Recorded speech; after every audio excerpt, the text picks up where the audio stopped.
कल बेटा हमने क्या पढ़ा था कि आपने ह्यूमन आई की स्ट्रक्चर देख ली थी। ठीक है ना। कल बहुत सारी बातें मैंने आपको ह्यूमन आई से रिलेटेड बता दी थी। ठीक है, आज हमको देखना है बेटा ह्यूमन आई के कुछ मेन पार्ट्स के फंक्शन। ठीक है ना। वो फर्स्ट पार्ट बेटा जहाँ से लाइट एंटर करता है ह्यूमन आई में वो कॉर्निया होता है। ठीक है ना, आपने कल देखा था। ठीक। सेकेंड पार्ट जिसकी हम लोग बात करते हैं, ठीक है, वो होता है बेटा दैट इज प्यूपिल एंड आइरीज। ठीक है, मैंने बताया था आई बॉल के ऊपर एक मसल की लेयर होती है। ठीक है ना। उस मसल के लेयर से बेटा आपके आई बॉल की कलर डिसाइड होती है। आई बॉल की कलर ब्राउन होती है, ब्लैक होती है, ठीक है ना, ब्लू होती है, ग्रीन होती है। So that different colour of eye lens, sorry eye ball, ठीक है, is due to different colour of irises. ठीक है, आइरीज के बीच में बेटा एक ब्लैक कलर का होल लाइक स्ट्रक्चर होता है। ठीक है, जिसको हम लोग बोलते हैं प्यूपिल। ठीक। तो ये सब मेन पार्ट्स थे। इसके पीछे होता है बेटा क्या, एक सस्पेंशरी लिगमेंट जिसको हम लोग बोलते हैं सिलैरी मसल, और सिलैरी मसल में बेटा अटैच्ड होता है कौन सा, आई लेंस। ठीक है, क्या अटैच्ड होता है, आई लेंस। ठीक। वो सस्पेंशरी लिगमेंट से, तो वो सस्पेंशरी जो लिगमेंट है वो आपके आई लेंस को रेगुलेट कर सकता है, आई लेंस की साइज को रेगुलेट कर सकता है। ठीक है। तो यहाँ पे आप देखिए मैंने बहुत सारे मेन पार्ट्स के आपके फंक्शंस लिखे हैं। ठीक है, कि आयरीज बेटा क्या करता है, what are the function of irises, what are the function of pupil, what are the functions of ciliary muscle. ठीक है। तो आप सबसे पहली लाइन यहाँ से पढ़ेंगे और जो भी मेन पॉइंट्स है बेटा आप ये नोट भी करते हुए चलेंगे अपनी कॉपी में। ठीक है। देखिए, it regulates the size of प्यूपिल। Irises का सबसे पहला फंक्शन क्या होता है बेटा, कि वो प्यूपिल के साइज को रेगुलेट करता है। ठीक है ना, मैंने बताया था प्यूपिल जो है वो एक होल है बेटा आपके आई बॉल में। ठीक है ना, जहां से लाइट एंटर करता है आई लेंस में। ठीक। इसके आगे हमने लिखा है बेटा the different colour of eye ball is due to the different colour of irises. ठीक है, आइरीज मसल के डिफरेंट कलर के कारण आपका आई बॉल का डिफरेंट कलर होता है। ठीक है। इसके आगे आते हैं बेटा हम लोग प्यूपिल में। प्यूपिल क्या करता है, pupil controls the amount of light enters to eye lens. Eye lens में कितना लाइट गिरेगा बेटा, जैसे आपने देखा होगा कि जब कोई कैमरा हम लोग ऑपरेट करते हैं, ठीक है ना, और उसमें प्रॉपरली लाइट जो है वो ना आ रही हो तो इमेज आपकी बहुत ज़्यादा डीम आ जाती है। ज़रूरत से ज़्यादा लाइट चली जाएगी बेटा तो इमेज बहुत ज़्यादा ब्राइट आ जाती है।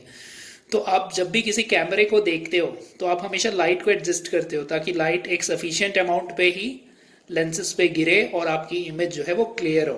ठीक है। तो वैसे ही अगर आप बोल सकते हैं प्यूपिल जो है बेटा ये आई लेंस में कितना लाइट गिरेगा उस लाइट को ये कंट्रोल करता है। ज़्यादा लाइट गिरने से क्या होगी, इमेज आपकी ठीक नहीं बनेगी। कम लाइट भी गिरेगी तो भी आपकी इमेज जो है वो ठीक नहीं बनेगी। सफिशिएंट अमाउंट ऑफ लाइट जो है वो आपके आई लेंस पे गिरना चाहिए। तो वो कौन रेगुलेट करता है बेटा, प्यूपिल। प्यूपिल एक होल है। ठीक है, जो ब्राइट लाइट में अगर आप जाओगे तो अपने आप को छोटा कर लेगा ताकि लाइट कम एंटर करे, और जब आप डीम लाइट में जाओगे तो वो अपने साइज को बड़ा कर लेगा ताकि लाइट जो है बेटा वो हमेशा सफिशिएंट अमाउंट पे आपके लेंस पे फॉल करे। ठीक है। तो देखो, it regulates its size according to light. ठीक है, so this is the pupil. ठीक। आगे आते हैं बेटा, आगे आते हैं तो आगे आता है सिलैरी मसल, जिससे आपके लेंसेज अटैच्ड होते हैं। ठीक है ना। अब देखो सिलैरी मसल क्या करता है बेटा, regulates the size of eye lens. ठीक है ना, मैंने आपको पहले ही बता रखा है कि जब दूर की चीजें देखनी है तो अपने आई लेंस को क्या करना होता है बेटा, फोकल लेंथ को बदलना होता है। ठीक है, फोकल लेंथ बदलेगा तो आपको पता है लेंसेज की पावर बदलती है। तो जब हम लोग दूर की चीजें देख रहे होते हैं बेटा, डिस्टेंट ऑब्जेक्ट, तो डिस्टेंट ऑब्जेक्ट से आप याद रखेंगे जो भी लाइट आता है, ठीक है ना, वो हमेशा पैरेलल होते हैं। डिस्टेंट ऑब्जेक्ट से जो भी लाइट रेज आएंगे दे आर ऑलमोस्ट पैरेलल, और नियर बाय ऑब्जेक्ट से जो लाइट रे आता है बेटा वो डाइवर्ज हो रहा होता है। ठीक है ना। तो आई लेंस को क्या करना होता है कि जब दूर की चीजें देखनी है तो पैरेलल बीम्स को उनको कन्वर्ज करना है। ठीक है, और जब नियर बाय ऑब्जेक्ट को देखना है तो उनको डाइवर्ज होने वाली रेस को स्क्रीन पे कन्वर्ज करना है। ठीक है ना। तो दोनों काम को करने के लिए आपकी आई लेंस जो है बेटा वो अपने पावर को चेंज करता है। पावर कैसे चेंज होगी, फोकल लेंथ से चेंज होगी, कल ही आपने देखा था। ठीक है, तो आपकी जो आई लेंस है वो अपने फोकल लेंथ को चेंज करती है डिस्टेंट और नियर बाय ऑब्जेक्ट को देखने के लिए। ठीक है, आगे आते हैं। अब देखिए, to see the distant object, जो सिलैरी मसल होता है बेटा वो रिलैक्स करता है। ठीक है, जब भी रिलैक्स होगा ना तो ये आई लेंस को स्ट्रेच कर देता है और आई लेंस अगर स्ट्रेच होगी बेटा तो फोकल लेंथ जो है आई लेंस की बढ़ जाती है और पावर जो है आई लेंस की कम हो जाती है। ओके, वैसे ही देखिए जब नियर बाय ऑब्जेक्ट को देखना होगा, ठीक है ना, नियर ऑब्जेक्ट देखना होता है तो आपकी जो सिलैरी मसल होती है ये कॉन्ट्रैक्ट होती है। This is contract, CONTRACT, contract. Contract होके क्या कर देती है बेटा, ये आई लेंस को कंप्रेस कर देती है। आई लेंस जितना कंप्रेस होगा फोकल लेंथ उतनी कम हो जाएगी और फोकल लेंथ के कम होने से पावर बढ़ जाता है। तो मैंने जैसे बताया था नियर बाय ऑब्जेक्ट से जो रेज आ रही होगी बेटा वो डाइवर्ज होके आ रही होगी और डाइवर्ज होने वाली रेस को कन्वर्ज करने के लिए ज़्यादा पावर का लेंस चाहिए। So this are the functions of iris, pupil and ciliary muscle जो आपसे हमेशा पूछा जाता है, ठीक है ना। आगे आते हैं बेटा हम लोग और रेटिना का फंक्शन देखिए रेटिना आपकी कहलाती है बेटा screen of I. Screen of I, retina जो है बेटा वो दो टाइप के सेल से बना हुआ है। एक को बोलते हैं बेटा हम लोग रॉड सेल और दूसरा होता है कोन सेल।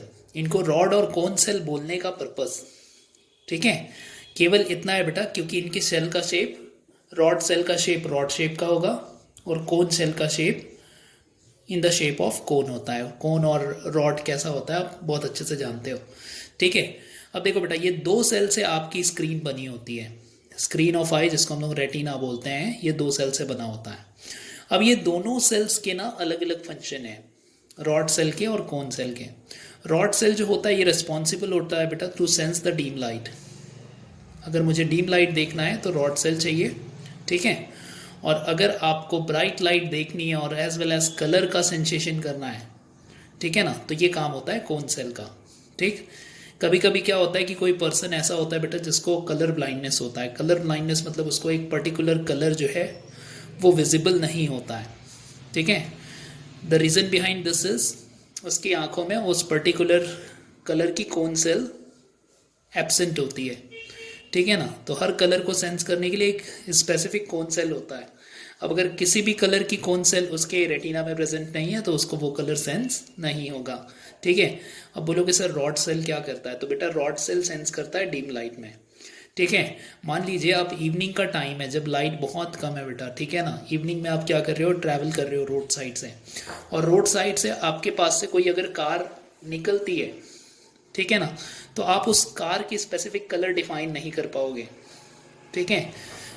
अब बोलोगे सर कलर क्यों नहीं डिफाइन कर पाएंगे हम लोग, तो कलर बेटा इसलिए डिफाइन नहीं कर पाएंगे क्योंकि डीम लाइट को सेंस कर रहा होता है रॉड सेल और रॉड सेल जो है वो कलर का सेंसेशन नहीं कर पाता है।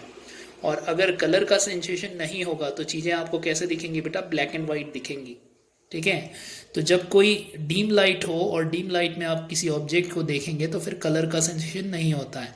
ऐसे ही आप देखना अगर बेटा आप रात में बैठे हुए हैं रूम में और अचानक से लाइट चली जाए, ठीक है ना, लेकिन लाइट जो है रूम में, ठीक है, इतना है बेटा कि चीज़ें आपको दिख रही है, ऑब्जेक्ट्स आपको विजिबल है, ठीक है, बट आप उस ऑब्जेक्ट के कलर को पहचान नहीं पाएंगे क्योंकि उस टाइम पे भी डीम लाइट को सेंस कर रहा होता है कौन सेल, कौन रॉड सेल्स, ठीक है। तो जब भी रॉड सेल आपके कोन सेल्स की बात होगी तो रॉड सेल जो है बेटा वो डीम लाइट को सेंस करने के लिए बना हुआ है and cone cells are for sensation of bright light and colour. तो कलर का सेंसेशन आपको कोन सेल से मिलता है, ठीक है, और डीम लाइट का सेंसेशन आपको रॉड सेल से मिलता है। तो ऐसे दो सेल्स होते हैं आपके रेटिना में which are responsible to sense dim light and bright light, ठीक है। तो ये तो हो गया बेटा फंक्शंस, कुछ मेन पार्ट्स के मैंने डिस्कस किए, ठीक है। ऐसे ही आपको ऑप्टिकल नर्व्स पढ़ना है आई में, ठीक है। फिर इसके बाद मैंने दो लिक्विड्स बताया था आपको, आई लेंस और किसके बीच में भरा होता है जो, ठीक है ना, आई लेंस और रेटिना के बीच का जो पोर्शन है बेटा वो एक लिक्विड से भरा होता है जिस लिक्विड को हम लोग विट्रस ह्यूमर बोलते हैं, ठीक है। और आई लेंस और कॉर्निया के बीच का जो स्पेस होता है वैकेंट स्पेस वो एक लिक्विड से भरी होती है जिस लिक्विड को हम लोग एक्वस ह्यूमर बोलते हैं, ठीक है। तो ये सारे आपके मेन पार्ट्स हो गए बेटा आई के और उनके फंक्शंस हो गए, ठीक है। अब आगे हम लोग क्या करेंगे, कुछ आई से रिलेटेड और टर्म्स को पढ़ेंगे, ठीक है। चलिए आगे टॉपिक आता है बेटा पावर ऑफ एकोमोडेशन ऑफ आई, ठीक है। ये क्या होता है आप देखिए जल्दी से, the ability of eye lens, the ability of eye lens to adjust its focal length, to adjust its focal length to see distant and near by object clearly is called power of accommodation of eye. तो देखिए power of accommodation of eye क्या होता है बेटा, ये आपके eye lens की ability है, ठीक है ना। डिस्टेंट और नियर बाय ऑब्जेक्ट को देखने की एबिलिटी जो है आई लेंस की, ठीक है, जिसके लिए क्या करता है वो अपने फोकल लेंथ को एडजस्ट करता है, ठीक। ये एबिलिटी कहलाती है बेटा पावर ऑफ एकोमोडेशन ऑफ आई, ठीक। तो पावर ऑफ एकोमोडेशन आई आप ऐसा समझिए, आपकी जो एबिलिटी है आई लेंस की कि वो अपने फोकल लेंथ को बदल सकता है दूर की चीज़ों को देखने के लिए और पास की चीज़ों को देखने के लिए। सिंपल सी ये जो कॉन्सेप्ट है बेटा वो कहलाता है क्या, पावर ऑफ एकोमोडेशन आपके आई की, ठीक। अब जब हम लोग ह्यूमन आई की बात करते हैं बेटा तो दो पॉइंट्स की बात होती है, एक होता है नियर पॉइंट और एक होता है फार पॉइंट। नियर पॉइंट क्या होता है समझ जाइए, the nearest distance up to which eye can see the image clearly without any strain, ठीक है, is called near point, ठीक। जब आपको बेटा पास की चीज़ें देखनी होती है तो आपने देखा होगा एक टाइप से स्ट्रेस या स्ट्रेन आपके दिमाग में आने लगता है, ठीक है ना, थोड़ा सा अगर आप बहुत पास की चीज़ों को कॉन्सेंट्रेट कर रहे हैं, ठीक है, तो एक टाइप से आपके ब्रेन में स्ट्रेस आता है, ठीक है। क्योंकि जब पास की चीज़ें देखनी होती है बेटा तो पास की चीज़ों को रिलैक्स होके अगर देखना है, ठीक है, बिना किसी स्ट्रेस के, तो कम से कम चीज़ों को 25 सेंटीमीटर दूर होना चाहिए। इसीलिए जब आप बहुत ज़्यादा पास जाके पढ़ रहे होते हैं तो कई बार आपको टीचर्स जो है वो टोकते हैं, बोले कि आपको बहुत करीब नहीं जाना है, आपके डिस्टेंस को एटलीस्ट 25 सेंटीमीटर रखना है आपके और कॉपी के बीच का, ठीक है। क्योंकि बेटा एकदम ज़्यादा करीब जाकर आप अगर पढ़ते हैं तो आपके स्ट्रेन आने लगेंगे माइंड में, ठीक है ना, आप कम टाइम पे ही थक जाओगे बहुत जल्दी, ठीक है। तो नॉर्मल पर्सन के लिए विदाउट एनी स्ट्रेन अगर मुझे नियर पॉइंट पूछा जाए तो वो होता है 25 सेंटीमीटर, ठीक है। इस नियर पॉइंट को बेटा हम लोग least distance of distinct vision भी बोलते हैं, ठीक है ना। ह्यूमन आई की ये जो डिस्टेंस है इसको बोला जाता है least distance of distinct vision. तो अगर आपसे पूछा जाएगा कि least distance of distinct vision क्या होता है, तो least distance of distinct vision is 25 centimetre for a normal human I. Normal इसलिए बोल रहे हैं बेटा जिसमें जिस पर्सन को कोई भी आई डिफेक्ट नहीं है वो पर्सन नॉर्मल पर्सन कहलाएगा, ठीक है। और जिनको स्पेक्ट्स लगा हुआ है, जिनके आंखों में कोई आई डिफेक्ट है, तो उन पर्सनस की ये पॉइंट बदल जाती है, ठीक है। तो ये नॉर्मल पर्सन के लिए है, और नॉर्मल पर्सन के लिए least distance of distinct vision जो है वो 25 सेंटीमीटर होता है, ठीक है। अब इसी तरीके से आपको नियर पॉइंट समझ में आया होगा। नियर पॉइंट मीन्स बेटा वो नियरेस्ट डिस्टेंस जहाँ तक ह्यूमन आई क्या करेगा, आपकी चीज़ों को डिस्टिंक्टली देख लेगा, ठीक है, विदाउट एनी स्ट्रेन, ठीक। चलिए इसके आगे आता है बेटा फार पॉइंट। तो फार पॉइंट देखिए, आप फार पॉइंट किसको बोलते हैं, ये फारदेस्ट पॉइंट हो जाएगा, ठीक है, up to which I can see the image clearly, ठीक है ना। यहाँ पे स्ट्रेन की कोई बात ही नहीं होगी बेटा, क्योंकि आप जब दूर की चीज़ें देख रहे होते हैं तो उस कंडीशन में आपका जो सिलैरी मसल है वो रिलैक्स्ड होता है। सिलैरी मसल ही आई लेंस के साइज को रेगुलेट करता है। तो अगर सिलैरी मसल पे बेटा जितना ज़्यादा स्ट्रेस आएगा उतना ज़्यादा आपके ब्रेन में स्ट्रेस आता है, ठीक है। लेकिन जब दूर की चीज़ें देख रही होती है तो आपकी जो सिलैरी मसल होती है ये रिलैक्स कर रही होती है, तो इस कंडीशन में स्ट्रेन या स्ट्रेस की बात ही नहीं होगी, ठीक है। तो the farthest point up to which I can see the image clearly, ठीक है, is called far point of eye. Normal human eye के लिए जो फार पॉइंट होता है बेटा वो इन्फिनाइट होता है, ठीक है ना। Infinity is the farthest point for normal human आई। जैसे कि मैंने बताया कि दूर की चीज़ें अगर देखनी है तो सिलैरी मसल रिलैक्स्ड वाली कंडीशन में होता है, ठीक है, और रिलैक्स्ड होता है तो उस कंडीशन में स्ट्रेस की बात नहीं होगी, ना ही स्ट्रेन की बात होगी। फार पॉइंट इज इन्फिनिटी, ठीक है। तो ये हो गया बेटा आपका power of accommodation of I, near point और फार पॉइंट, ठीक है।